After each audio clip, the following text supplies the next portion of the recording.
So, Yumir, Trilla in Manila, it will be the biggest task of your career so far. Ano yung pagkakakilala mo dito sa kalaban mo na si Eddie Colmenares? Of course, alam ng lahat, knockout artist siya. 11 wins by knockout, may dalawang talo lang at yung mga talo niya medyo close decision pa. So, paano mo pinaghandaan itong si Eddie Colmenares?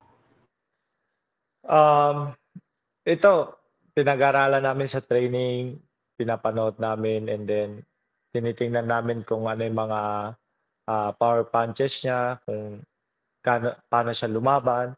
So, ayan, at the end of the day, ano pa rin eh, boxing pa rin yan eh. Suntukan pa rin pagdating sa laban. Kung sino yung matibay, sino yung ready, mentally, physically, yun yung mananalo sa laban. And I'll make sure na ako yun.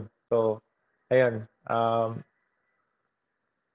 Excited lang ako. Masabi ko lang sa mga kababayan natin na suportahan nyo kami, ipagdasal nyo kami at ibibigay namin yung best namin para manalo sa laban na to.